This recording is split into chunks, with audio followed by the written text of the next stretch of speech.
Hey, food service friends and colleagues, food service power plant community, welcome. Hi, it's Jason.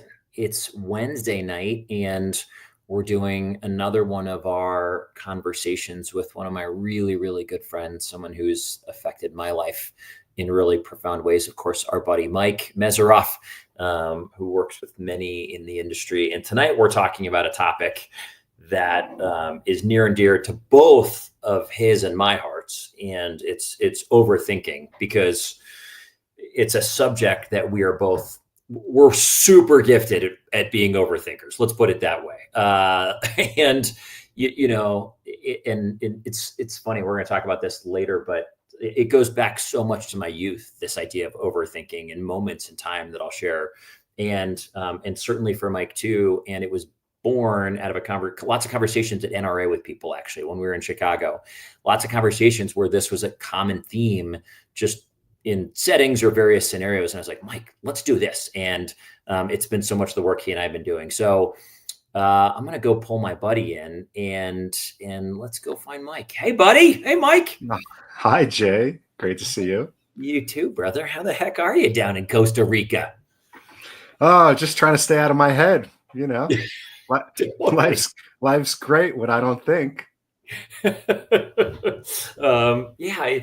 can't wait to dive into that and what that means, because before I had started kind of doing some of this work with you, I couldn't even conceptualize what that meant, and certainly always learning more and growing in it. But now I've got just a different element and a lens to see that statement through, and what that actually looks like. So look who's here. J Rowe, dynamic duo, Jason, Mike. Hi, Jen.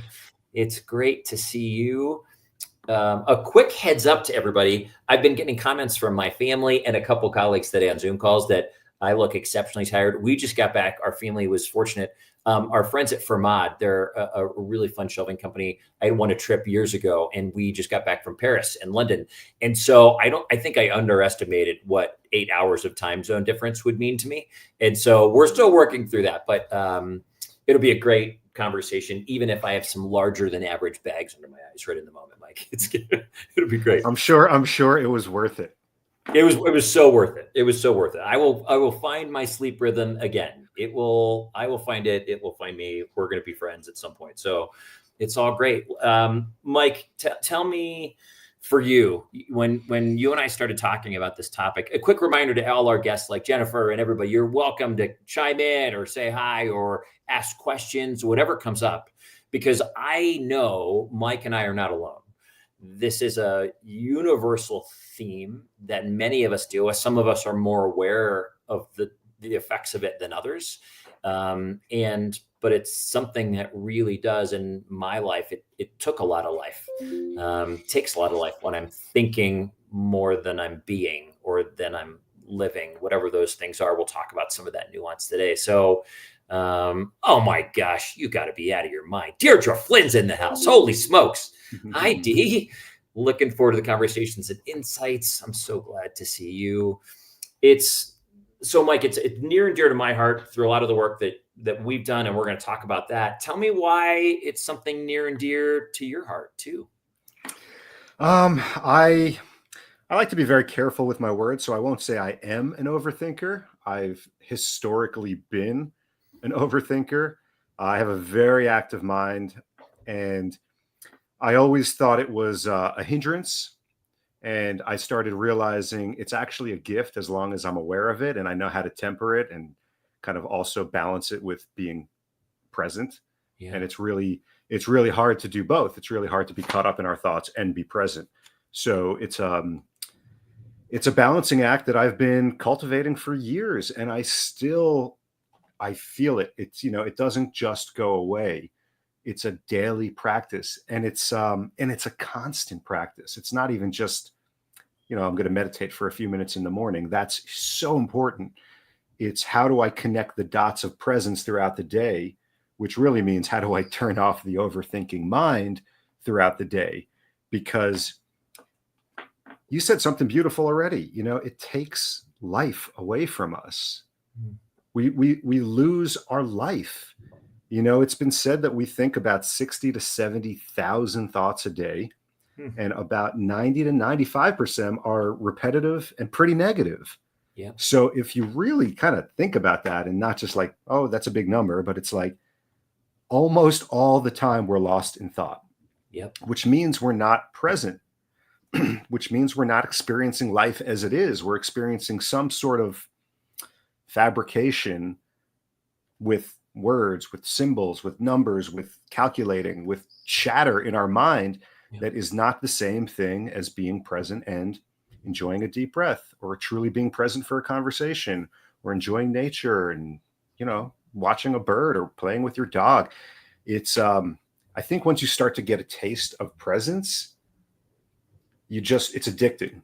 It's addictive. You want more and more of it. And then you start to realize, with that awareness that you also already mentioned, how often we're not present. And it's just like, okay, overthinking is a drug, and a really dangerous one. And it steals our life away. And I think, to kick this whole conversation off, I think it's really important for everyone to just understand why that is, like why it's such a big deal to not be lost in our minds. One of my greatest philosophers, Alan Watts, he's my favorite philosopher. He says, a person who thinks all the time has nothing to think about except thoughts.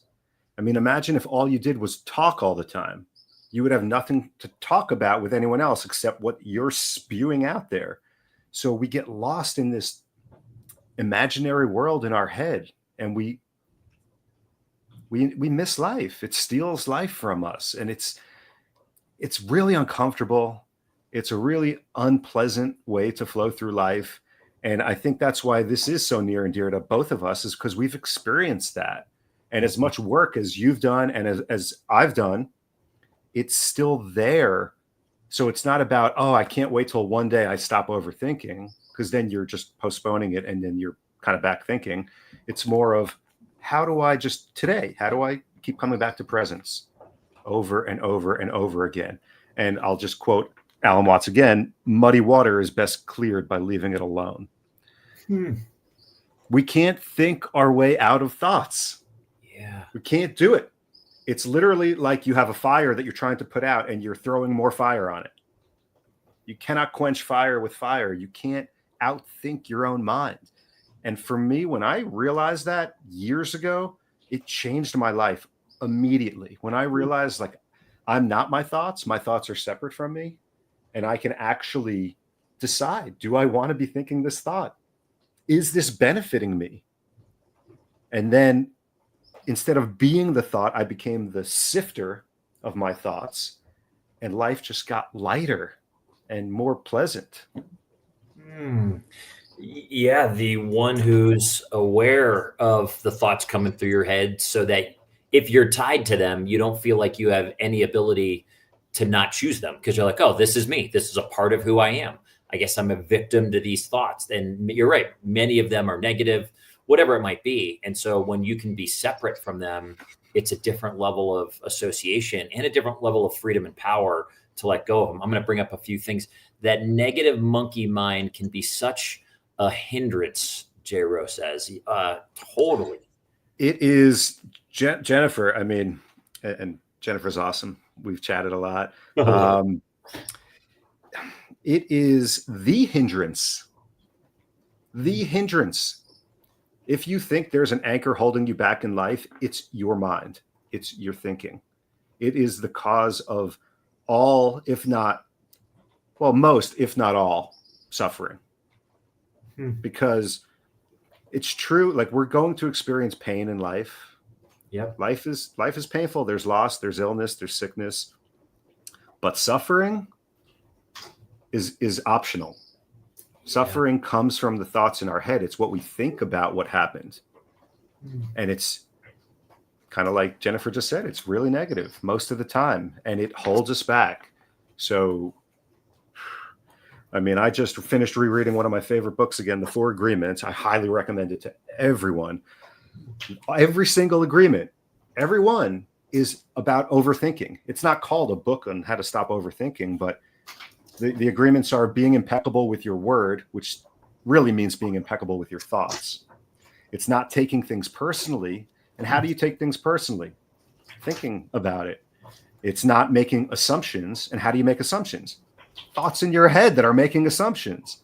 And then the last agreement is always do your best, which means you're never going to be perfect, but try to get better and better, which means stop beating yourself up, show yourself grace. So this book that has changed my life and changes all of my clients' lives, the whole thing is about get out of your head. Get out of your head. And if I have one mantra for myself, still to this day, all day, it's just be still. Be still. That's it. Just come back to stillness. I can't wait to dive into what that looks like. A quick shout out. Hey, Angel, good to see you, buddy. I think you just got engaged. Way to go. That's beautiful and brilliant. I love seeing those pictures, and I'm glad the topic resonates. You know, if we go back to what overthinking looks like in my world, and it's funny, Mike, I remember and you said, like, you're grateful for it, for your overthinking. You used to be sort of bummed by it. And I think there's a part of me that is in my world. I remember in 7th grade, we went on a field trip to Williamsburg, Virginia, and someone took a picture of me as like the thinker. I was in the thinker pose, and that became sort of my nickname because I was always thinking. And my mom and my grandmother, everybody saw this, and they're like, "Oh yeah, that's you. That's who you are. You're always thinking about something." So essentially, I'm always somewhere else, and I'm rarely here. And I think there's different ways and reasons that I love the pup in the background. Molly's fairly tame right now. For me, I find myself overthinking. General topics are worrying about the future, whatever it might be, constantly living in some version of fight or flight, trying to protect myself. Okay. So I'm looking ahead is number one. Number two is looking in the past. So where I can wake up in the morning and some of the first thoughts are either a version of anxiety about later today, or it might be chewing on something that I did or said yesterday, or an event that happened that was hard for me to process, whatever it might be. Could I have done that better? How would I have said that differently? Almost like, as a former history teacher, you know, that whole phrase, like we study history so as not to repeat it. Almost like I'm trying to do that, another self-protection mode, where if I can rethink how I would have done that differently, I'll be better prepared for the next time that situation happens. The part of the problem, and I think there's an element of which it's good in theory. It's good to process something that I might have done in a certain way and be like, oh, maybe I'll do that differently next time. The problem is I do it 1,000 times. And you know what? Like today, I might come up with the most brilliant answer to that moment to rethink how I would engage it. But tomorrow, my mind will be chewing on another one because this one wasn't quite good enough, and I thought of something else. And so I'm very often either in the future, in the past. I don't know where my hand is on your screen, but either looking to the past or I'm looking to the future as a way to protect myself, and almost never just right now in the present, because my mind is always somewhere else. It's dissociated in some capacity. I don't know. Does that resonate? I mean, absolutely. I think that that's really what our thoughts are doing. They are projections of the future or worrying ruminations about the past, both of which don't exist. Like really, like that's the start. Like there is no past and there is no future. So if you're lost in an imagination world, then you're not being present. And I really think that you said something really powerful, which is self-protection. And the more you kind of get into this work and really care about how you feel and care about getting out of that trap of, I call it the negative thought loop. You know, you think a negative thought, you feel terrible, and then you think a worse thought, and all of a sudden you start going down the spiral, and 1,000 times a day you have the same thought. So you have to realize, there's Molly. There's Molly. You have to realize that the thinking is actually the same thing as our egos. And I know that word gets tossed around a lot, but our ego is simply a survival mechanism, a self-protection mechanism that wants us to be safe, and it wants to prolong our lives, which is not a bad thing. But if it prevents you from living your life in the present, that's where it gets to be really dangerous, and it kind of steals your life away from you. So that's why it's so important to have awareness and just say, what am I doing to myself? You can learn from the past. You could definitely plan for the future. But I'd say that's about maybe 1%.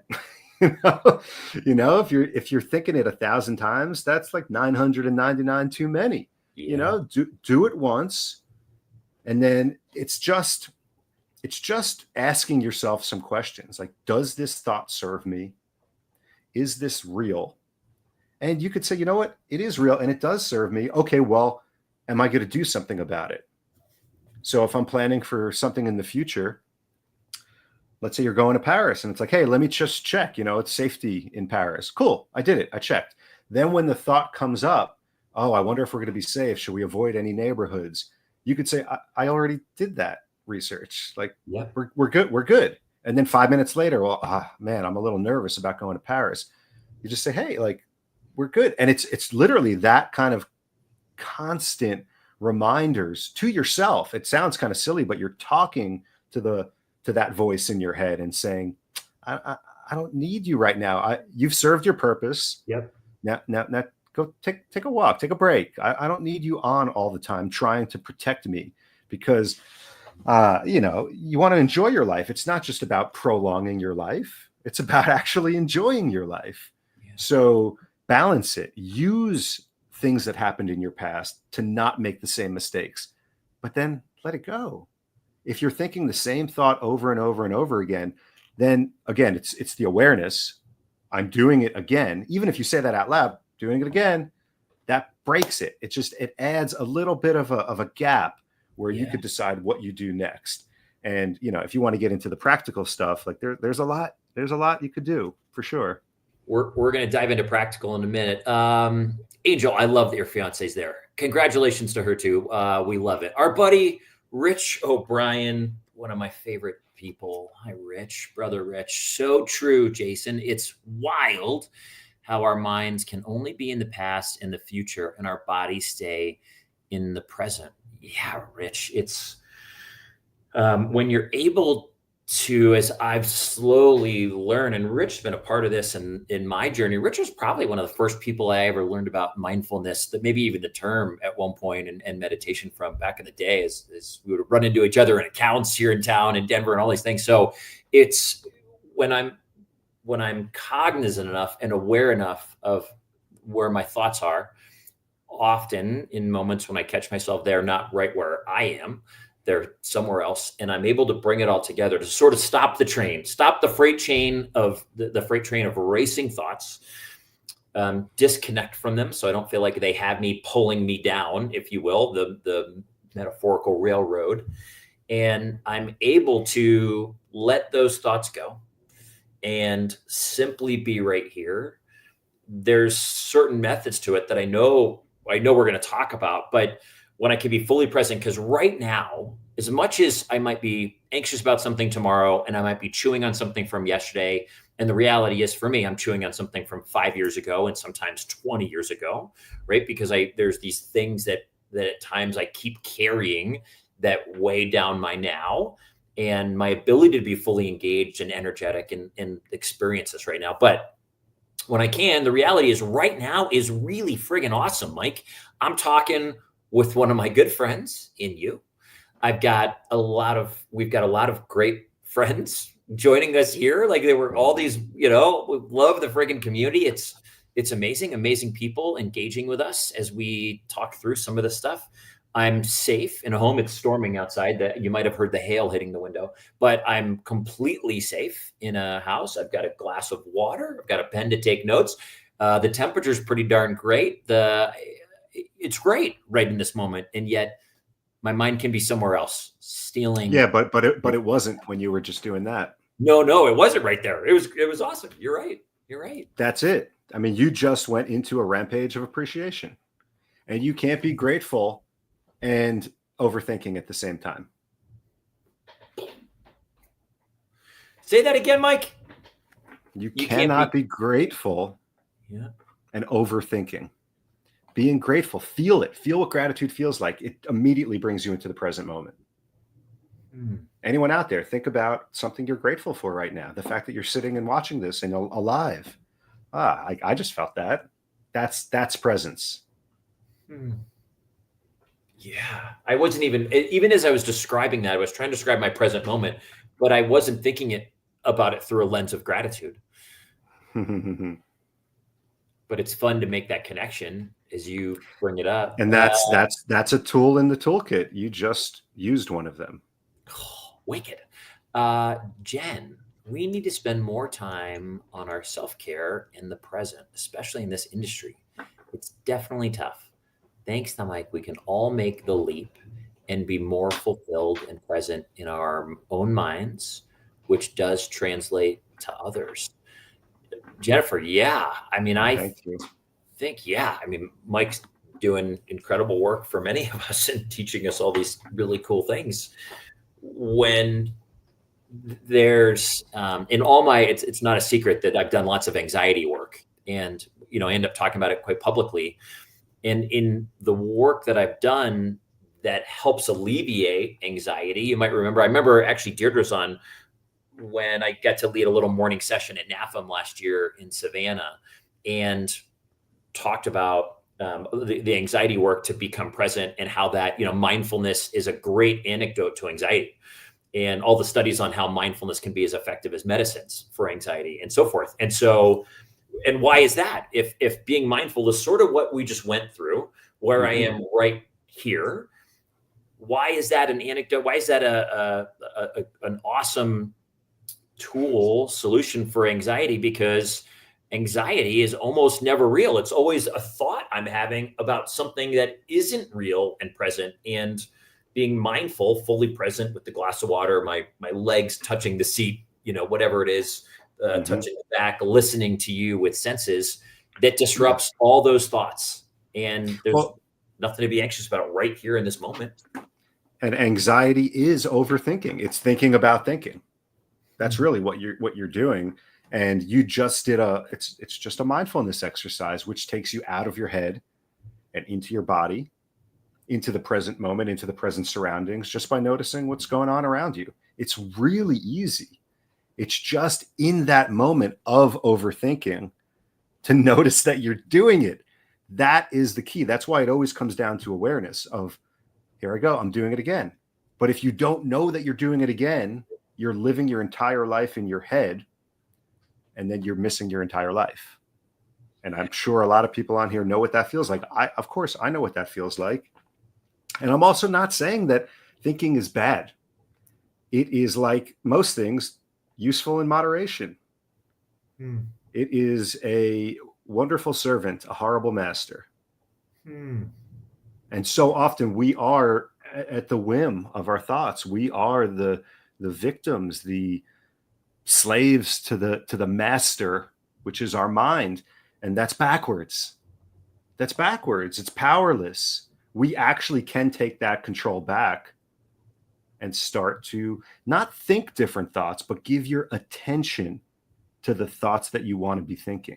You're not going to be able to stop the flow of all the thoughts and even negative thoughts and fears that come up. You just say, nope. Yep, that one.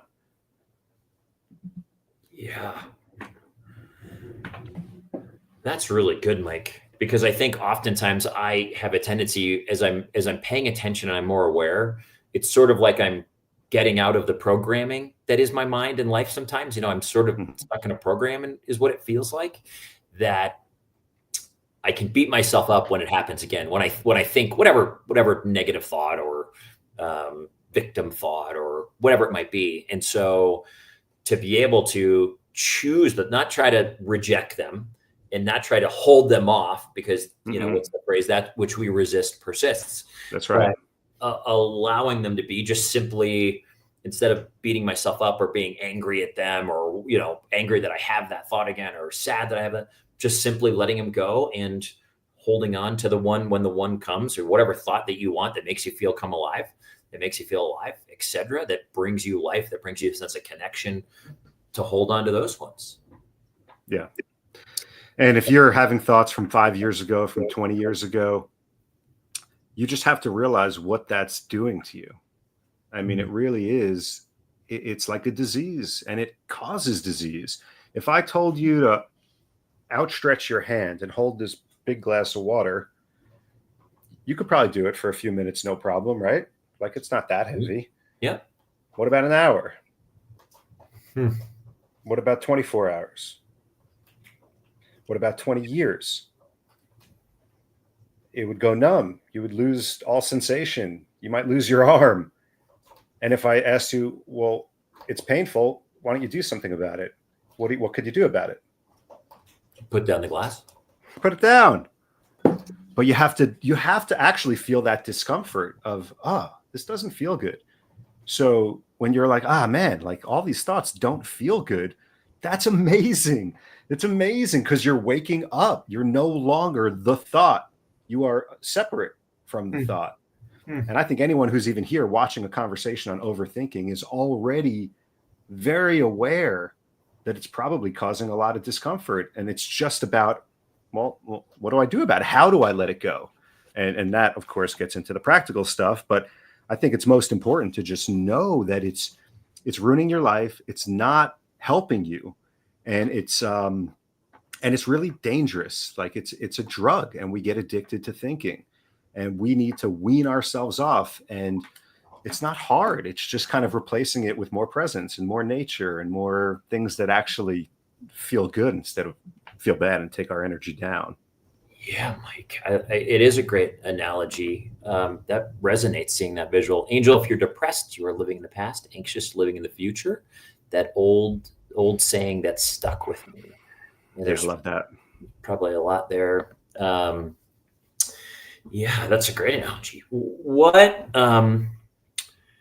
practically for you, when you find yourself wrapped up in thoughts that aren't bringing you life, that aren't present right now, whether it's some version of rumination or anxiety or whatever it is, what, Mike, do you find yourself doing often on a practical level to sort of let those go and come right back into what is?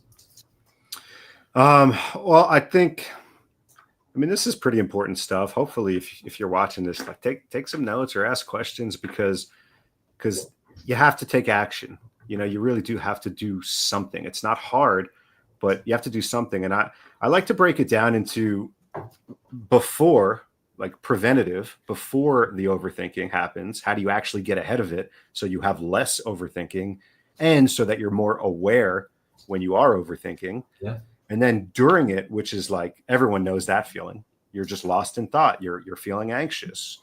And then afterwards, what do you do to kind of learn from what just happened? So preventative is, I mean, we've done 6 of these now, I think, Jay. And I'm sure on every single one I've mentioned meditation.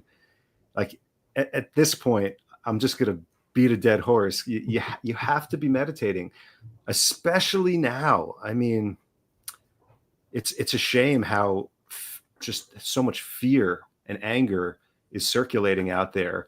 It's such a noisy world, and our minds are obviously so noisy too. That's what we're here talking about. So meditation gives you just a little bit of a break from that. It teaches your body what it feels like to be in the present moment. It's not hard. 3 to 5 minutes every morning. You could use an app like Headspace. I'm always leading free meditations. I'm hosting a workshop tomorrow. I'll be leading a meditation. I have my self-hospitality masterclass, which has a meditation in there. And if anyone needs any, like, reach out to me. I'm happy to share. But the number one thing, and it's the most important, is to meditate, because if you're not aware that you're overthinking, you cannot do anything about it. Right. So the most important thing is to actually train your mind to be present, which is what meditation is. And then, you just kind of want to link up those moments throughout the day. You and I have talked about things that I like to call mindful reminders. Yeah. You could literally just have a pop-up in your phone that says, take a deep breath, look around, feel your body. In terms of when it actually happens, 2 things that I would recommend. One is just naming it. And we've talked about that already, just to say, there it is again, or it's overthinking. I'm overthinking. From our work together that I actually have my clients name their ego. Yeah. Same kind of thing. So you could just say, oh, for me, it's Norman, normal Norman. And I just say, Norman, just relax. Like, it's okay. So it's funny. It gets to be a joke. Like, really, again, like we're thinking about this again. And then it separates it. It takes some of that seriousness away from it. I've already mentioned, some other questions you could ask is it true? Is this thought serving me? Does it make me feel good? Do I actually want to call more of that back into my life? I always talk about the law of attraction, and what you put out there, you get back. So if you're thinking a lot of negative thoughts, you have to realize that that having those negative thoughts, that worrying, is using your imagination to create the things that you don't want. So you have to really be aware of, what am I putting out there, and do I want more of that? So that's one thing in the middle of it, is just to kind of name it and separate yourself, put a little bit of distance between you and the thinking. The other thing is that I love is change your state, change your fate. I've already said you can't think your way out of a thought. That's trying to quench fire with fire. It doesn't work. But you can get up, you could stretch, you could go for a walk, even around your office building or outside. If you're working from home, go have a snack, rub your dog, go to the gym. It's like on and on and on. You basically really want to have a quiver full of arrows, that full of tools that you have at your disposal. Rampage of appreciation, practicing some gratitude, mindful reminders, exercise. I mean, I'm not one to shy away from, we talk a lot about even vices, and not all vices are always bad. I mean, take weed, for instance. If you're using it to escape, that's a rough thing. You don't want to be escaping the present moment. But I know me personally, hey, I want to be present for this 2-hour beach walk with my dog. I'll smoke a little weed. It's just another tool in my tool chest. I'm not abusing it. It's not a crutch. So I throw that out there because you might have your own thing. It could be playing guitar. It could be something that you thought was just frivolous and silly, but anything that changes your state of being changes your fate. It gets you out of your head. So again, don't use it as a crutch. You don't want it to be like, I can't get out of my head, I'm just going to take a shortcut. But if you have a whole arsenal of tools, then you could just pick, what's the best one for me right now? And only you know that. You have to know yourself. So much of this work is self-development.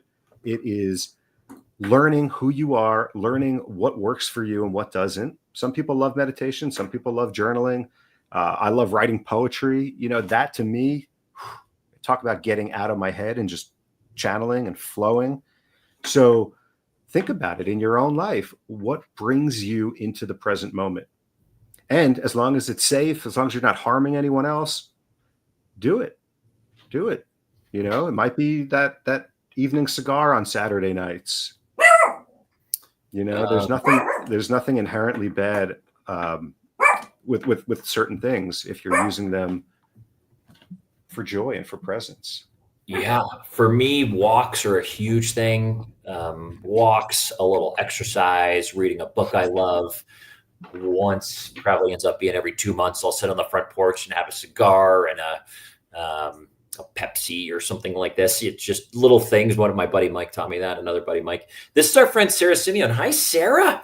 Hi, Mike and Jason. What are your methods for leaders to bring mindfulness to their teams at work? I find a lot of times work can be a source of anxiety for teams when we're constantly trying to get results. Sarah, I love the question. Mike, you want to go? Yeah, of course. I mean, I love this. That's a great question. Most important thing is words don't teach. They don't. You have to be the example. You can't be an anxious leader and expect your team to just be this super calm, serene, highly functioning team. Get your shit in order first, and serve others through the power of your example. Yeah, I had a busier than normal afternoon from 12 up until right now, but that's 12.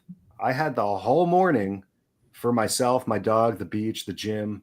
I did what I needed to do so I could show up for everyone that I come into contact with today, overflowing with joy and presence and good energy.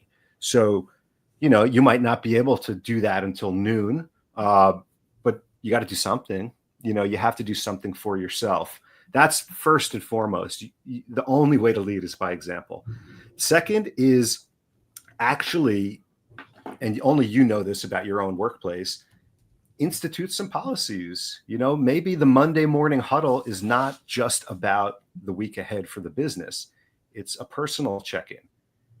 Maybe it's a 5-minute meditation. I love when teams meditate together. It could be a gratitude practice. Actually bring this work, these things that we're talking about here. Maybe it's a walk. Maybe you take a meeting outside. Maybe you just say, hey, let's get out for everyone, bring a bag lunch. Let's go sit in the park today. Let's get some fresh air. Yeah. So it's a combination of you kind of being the example and then making it really easy. And even as the example, and I know you're going to love this, Jay, it's leading with vulnerability. If you're in that meeting, share like, hey, look what you just did. And this is why you're so amazing at this. Like, I'm a little tired, but guess what? You still showed up for me, for everyone here, and you're not like trying to fake it. Like, hey, I'm a little tired. Like that gives me permission to say, hey, I'm a little tired too. Or like, I'm feeling a little down. What could we do about it? And you know what? We could do a short little meditation, which you and I did do before we got on here, because it was the right thing to do. Sometimes there's more power. Well, a lot of times there's more power in silence than speaking, but it's, I hope that helps, in terms of bringing it into the culture. There's other things you could do, and you could have people come in and lead workshops. That's something I do with organizations, and I love doing that. It has to start with you. I think that's kind of the main thing. Lead by example. Mike, it's so cool to hear all those, you talk about kind of tools available to us. And as I think about them, I see some of those being practiced more and more. I know that my boss, Josh, who's just the stud, he and I will often, as we're getting on a call, I'll hear that he's on a walk. And I'll be like, all right, hold on. I'm going to put you in my earbuds and we'll walk together. We're, a few thousand miles apart, but we'll walk together and talk about whatever the thing is. Or when I'm out there after lunch, we might just go on he's got this mile loop walk that we'll do together, just go process. And when we host customers, we'll do that too. Let's go for a walk around the building, just get outside and get some sun and process, whatever that might be. On our team calls, before we start our kind of like weekly sales team calls, everyone gets the opportunity to just say 2 words. It's kind of just a check-in. So how you doing? It doesn't have to do with work. It doesn't have to do with personal. You don't have to talk about it if you don't want. You don't actually have to offer any words, but if you want to, you can share what it might be in any capacity of your life. So we just sort of know how we're all coming in. It's fun to see more of the things that you talk about being more widely accepted. Sharon, it really warms my heart, because it has to happen. If not now, when? We have to bring this into the workplace. It's unsustainable what's going on out there. And the people who are watching this and who are following you, Jason, are leaders. And you have to remember, like, it's not just the ability, it's the responsibility to lead with peace and presence. I had lived my life with such a level of anxiety that I didn't even know not doing so was possible. And I didn't even know I was doing it for a lot of it. I didn't know that was my experience or my reality. Still, I started becoming a little bit more aware of that. And I didn't realize that leading, even in times where things aren't going great, where the economy might be funky or sales, whatever might be going on in the world or in your organization, I thought the responsible approach was to be anxious, because I've always thought there's a level of responsibility in that. It means I care. It means I'm looking out for whether it's self-preservation or team preservation or, whatever it is, whatever the context of the moment is. And I didn't realize that isn't necessarily responsibility. I'm glad you shared that. Look at the word responsible. It's the ability to respond. And Hmm. if you're trapped in your thoughts, Rich, Yeah, it's an Rich. honor to lead. And yeah, and it's a responsibility too. We think it's, this power trip where I have more authority. No, you have more responsibility for the Yeah. people who work for you, or who you're leading. Um, where was I? Responsible. Yes, the ability. Thank you. The ability to respond. And if you're lost in thought, you're not present. So you have no ability to respond to the situation. The Yeah. most present, responsible people they're not anxious. They're not lost in thought. They're ready to serve, to solve problems, to be there, to be present. So yeah, it's interesting. I wonder how many people also feel that way. Like it's the prudent thing to do. I'm being lazy if I'm not thinking all the time. And I would just say, just try it. Just try Yeah. being present for a little bit. Try getting out of your head and into your body, and maybe going for a walk without your phone once in a while. And just you'll feel something, and you'll be like, oh man, like that's what's missing. And Hmm. and if you could lead with that, you'll be such a more effective, powerful leader. People are going to gravitate to you. It's attractive. People are going to want to be around that energy, Yeah. especially in an industry where there's rampant burnout and stress. If I you're know. the one who's like, hey, I don't buy into that. I don't play that game. I don't need to respond to every email instantaneously. Mm. Um, I don't need to constantly be connected. I have teams, I have delegation. We work together, we support each other. I take my weekends, I enjoy my vacations, and that's powerful leadership. Yeah, Mike. A couple thoughts. How are we doing on time? We're doing okay. We're doing good. Another 10, 15 minutes. I think one of the best tools I've had to become aware that I could respond from a different place outside of anxiety, that I didn't have to be anxious in moments where things weren't exactly going the way I hoped, was watching other leaders. Mm. It was, I mean, I've got people in my world who lead pretty beautifully and aren't doing it from a place of fear. And for the longest time, that was fascinating to me. And at first I was like, my thought was, do you care? Because I thought my anxiety meant I cared.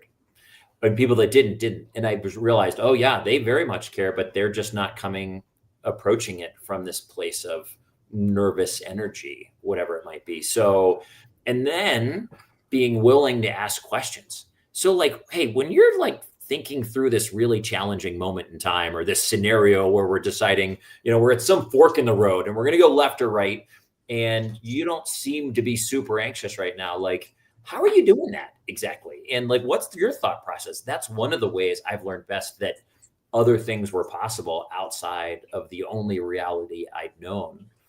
I think it's a great tool because we certainly all have people that are able to do that. And I'm not, and everyone's got some level of anxiety, right? There's all moments where there's nervousness or there's fear or whatever. But that's been a really great gift when you're willing to notice that in people and just ask the question and try to Yeah. learn. That's why repetition is so important, of meditating every day, and setting your mindful reminders and taking your walks and doing those things, because you need to, over and over and over again, really, like, you're training your body to not be lost in thought. Yeah. You're literally embodying what it means to be a present, peaceful person. um and then you start to, maybe one of your mindful reminders is, can worrying add but a single day to my life? I mean, that's biblical, but it's reminders like that. Like, what am I doing to myself? Worrying is using your imagination to create the things you don't want in life. Oh shit. You know, make your whole day a series of reminders. And it might seem silly, but we need it when we have 60,000 negative thoughts a day. Yeah. I'll also say the one thing I didn't mention is afterwards. So, preventative, get out ahead of it, is meditation, practicing some gratitude, things like that. In the middle of it, you could change your state, change your fate, and also just separate from the thought, talk to it, name it, disidentify from it.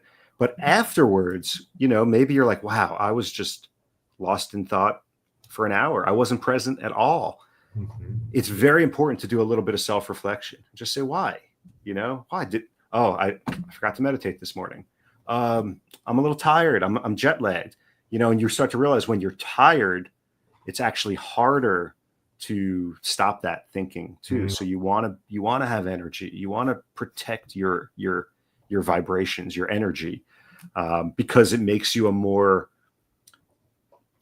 present, powerful person, someone who actually can get out of their head versus I'm just too tired. I'm gonna let it loop and loop and loop.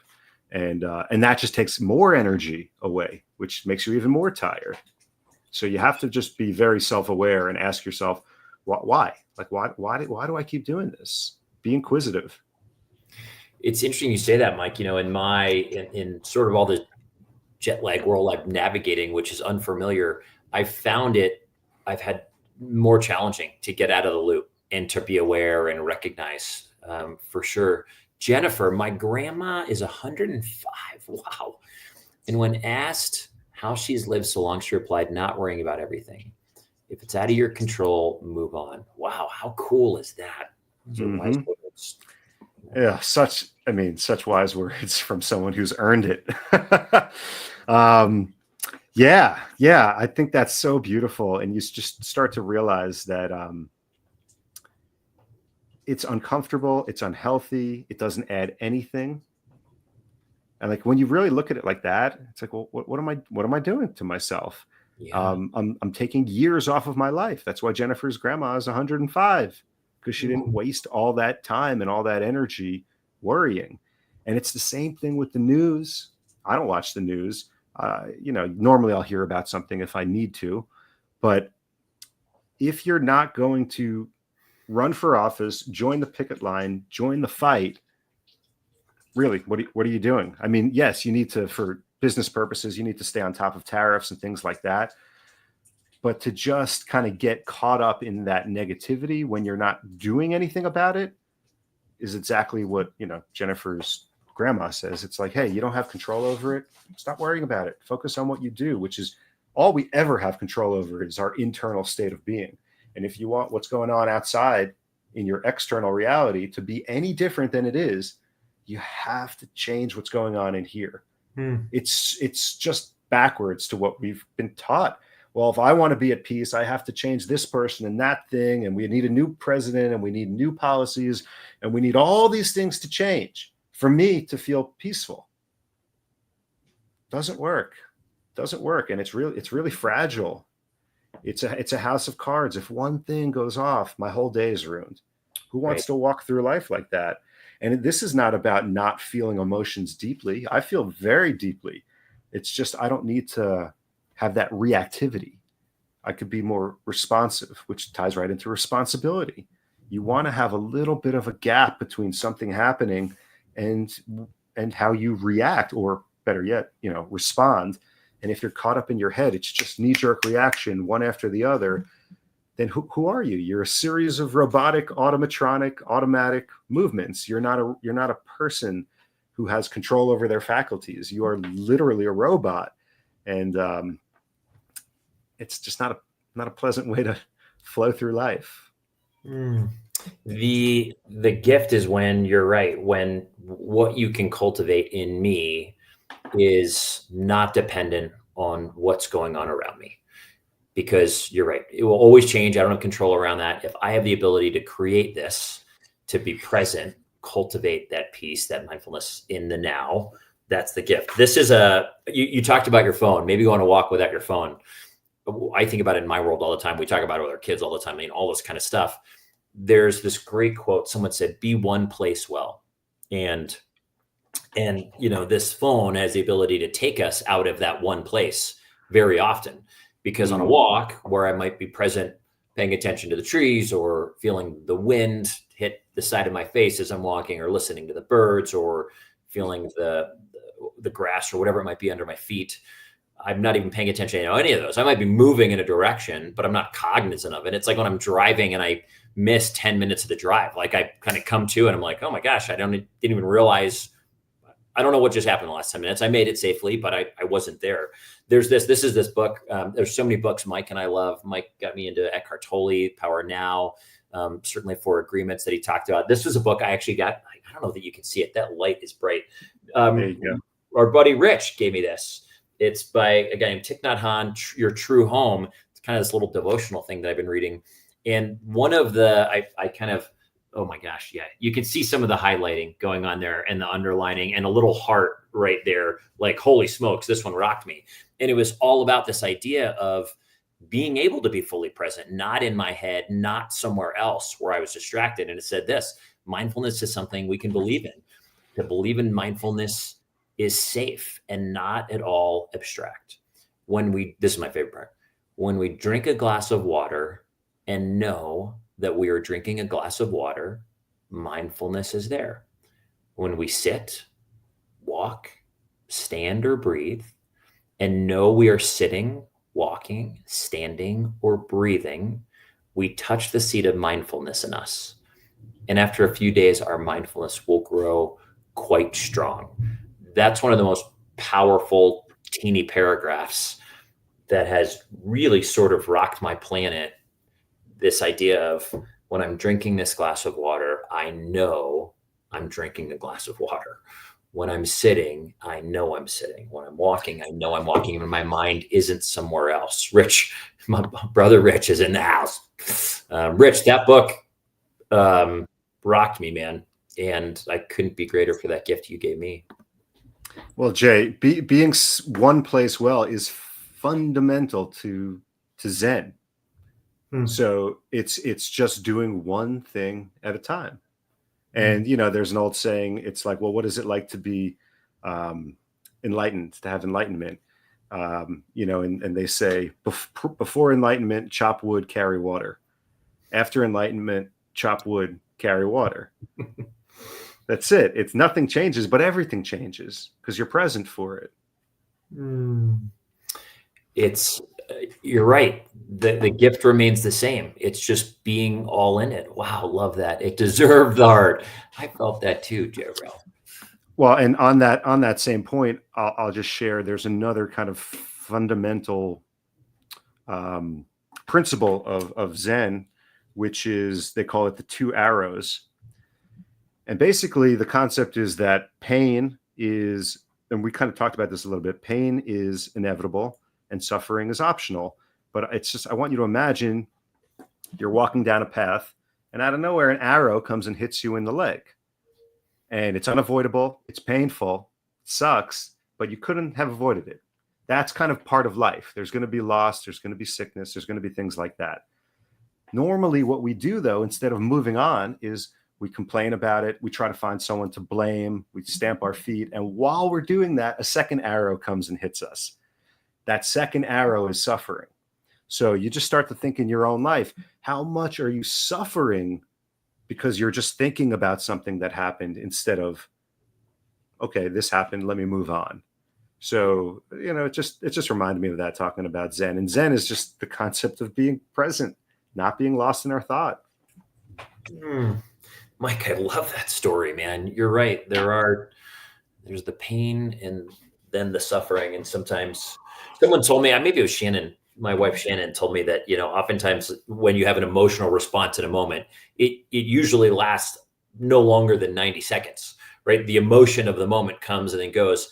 It's the stories I tell myself and holding on to it in my head that can make it last 10 minutes or 10 years or whatever it might be. Right. And then it's like that glass of water analogy. Then you have a backpack full of bricks, 2 suitcases full of rocks, and life sucks, and you could just put it down. I'm looking to see. I think this is Sarah again. Here we go. It is Sarah. For some reason, Sarah's name doesn't come on here, but she's on my phone. Yes, I love that. As leaders, there's sometimes pressure to always be on, which makes vulnerability a challenge. But doing that gives permission for others to do the same. Yeah, Sarah, I think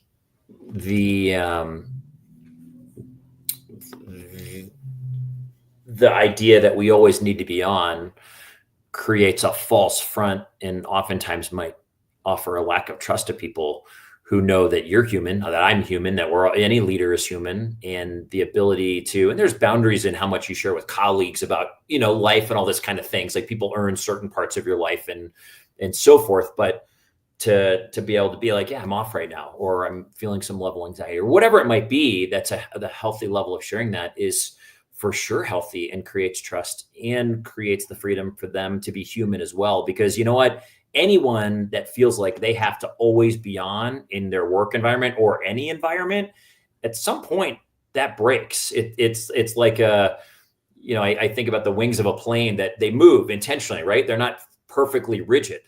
And that's to give it flexibility to go up and down and hit whatever, turbulence, etc. And we're like that too. If we have to be a solid stick all the time and we're not able to bend, at some point that breaks if you don't give yourself that freedom.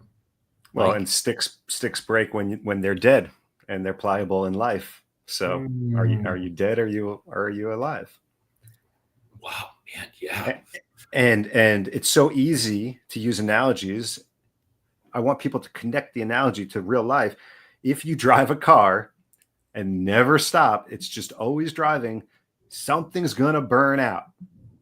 We use these words, they actually mean something. You have to stop for gas. You have to get oil. You have to change the belts once in a while.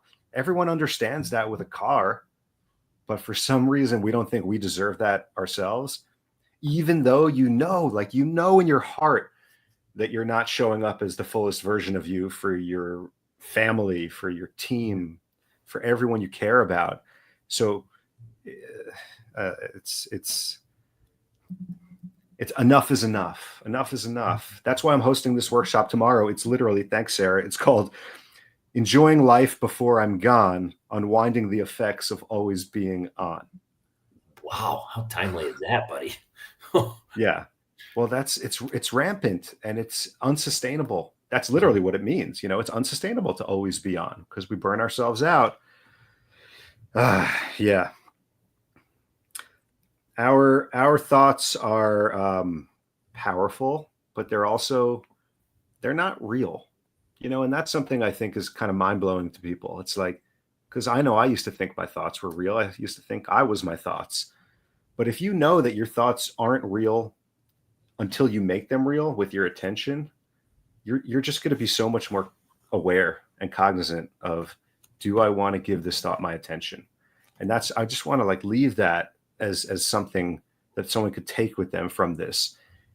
Every moment of your life, do I actually want to be thinking this thought? And if you don't feel like you have the control, then that's just shining a light on the work that you have to do, because you can control it. It's not about turning off thoughts. It's not about controlling thoughts.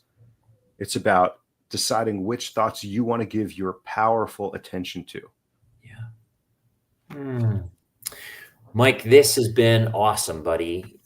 Thank you for taking time to offer so much of your work that you've done to us, and really offer hope of what's possible in our lives, for at least for the longest time, and me didn't realize was possible. And perhaps any of our friends watching tonight, to everybody watching, thanks for joining us and your vulnerability through engaging in our conversation. Mike and I, all we want, I think I can say this for both of us, is, a level of life and freedom and truth, and an abundance of joy. Certainly the Food Service Power Plant framework, all Mike's work, are all designed and built to offer a level of joy, an abundance of joy in your world, and really enjoying the journey. So I hope that's the offer for you. Know that Mike might say it, but certainly everyone knows you can always reach out to Mike and I. Mike's been my coach in a lot of this work, and helps me frequently as moments where I struggle becoming aware, or feel like I get stuck in a framework, a loop that I'm in. And just know that you've got him. You can find him on LinkedIn. Or Mike, remind me how people best find you. Certainly they can message you on LinkedIn. What's another good way? LinkedIn's great. My website, MikeMesseroff.com. those are the best. If you want to take the masterclass, it's self-hospitality.com. And I'll be sure to drop the Zoom link for tomorrow. You just have to register. It's free, but it's tomorrow at 3 p.m. Eastern. It's just going to be 45 minutes. I'm going to share some poetry, some exercises to help people unwind from always being on, because it's unsustainable. Love it, Mike. I pulled that up before you were done. Sorry. J-Ro, always a pleasure, and always learn something new about how to help myself and others. Love it, my friend. Everybody, thanks for joining us. Wishing you the best. Always remember, if you're in a tough place in life right now, certainly something Mike and I can relate to through our journeys. Everyone goes through tough times. You keep moving. You reach out to people that you know and trust, and we're certainly here to support in any capacity we can. We're with you. Keep going. And get out of your head. Yeah. Get out of your head. Get into your life. Get out of your head. Heck yeah. Chris is here. Oh, amazing. Yo, buddy. I'm glad you enjoyed the hour, Chris. You, the man. D. Oh, love you, friend. Hi, D. Amazing. Everyone have a wonderful, wonderful night. Mike and I will we'll see you soon, friends. Be well.